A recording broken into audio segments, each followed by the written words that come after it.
Well,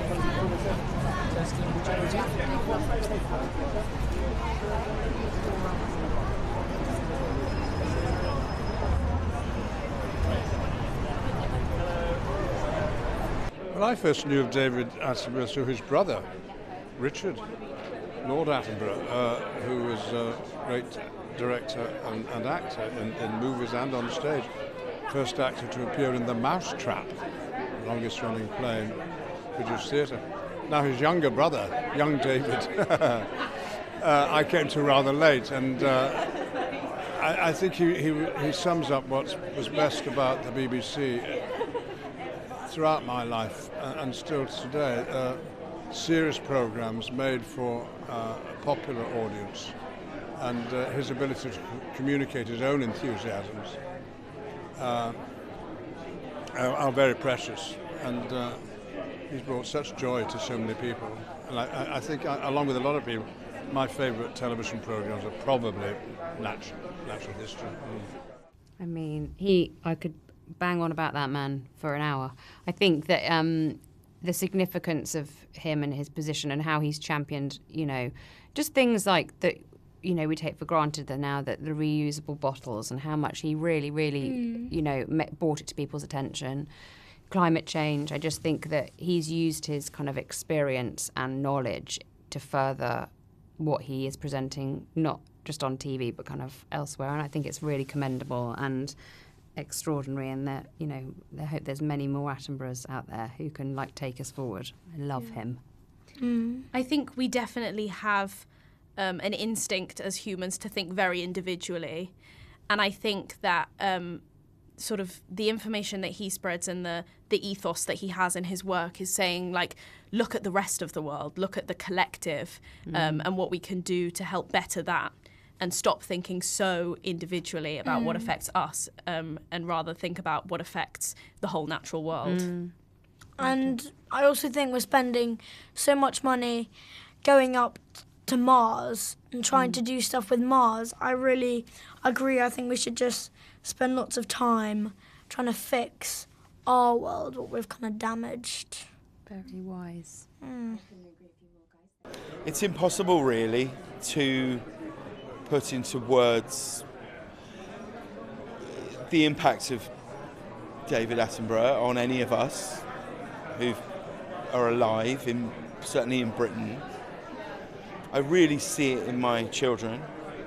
I really see it when I will watch his documentaries, his shows with my children. And mainly you just feel incredibly blessed to have been alive at the same time. And his work will live on for decades, I'm certain.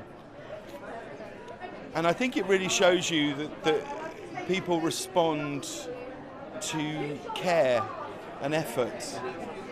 It's never unkind, it's never done with anything but an absolute care and passion for the subjects he's talking about, which really is planet Earth. And so,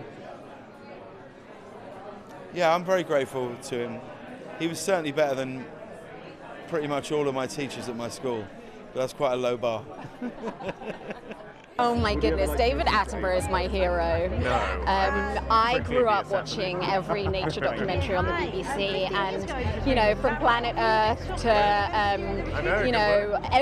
everything. I still play just the sound of his voice actually gives me so much comfort from my childhood, and I think he's done so much to educate us about the natural world. So happy birthday, David Attenborough. You're so inspiring, and I think he's amazing. Oh my goodness, obsessed with, I think he's like a national treasure in every way.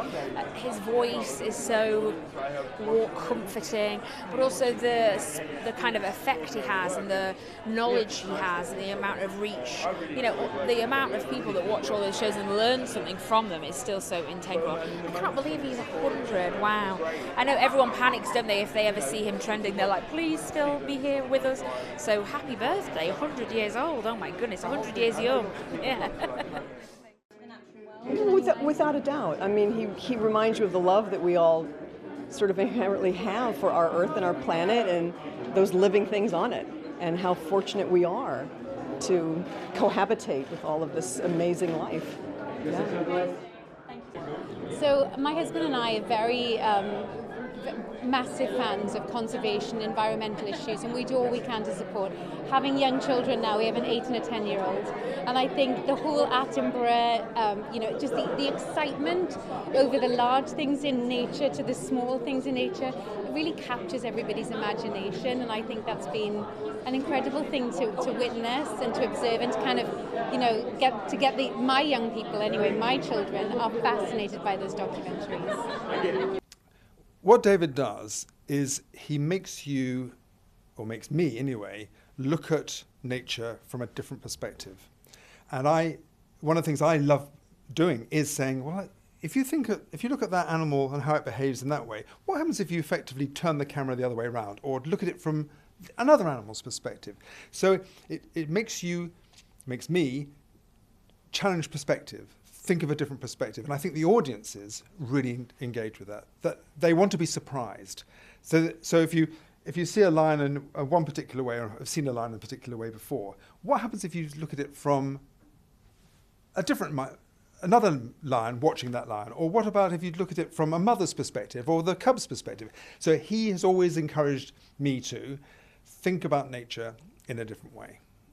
I think he is utterly unique. I think the fact that he has lived through the age of television, he's seen how the world has changed. I mean, when he was born, the population of the Earth has trebled. That's an incredible change that he's seen. And I think we've lived through that with him. And I think that's what makes him utterly unique. I think there's an anecdote, a colleague in the BBC says in the 1980s, at the end of the 1980s, they all said, David's going to be retiring soon. Who do we get to replace him? And here we are in 2026, David's still going strong.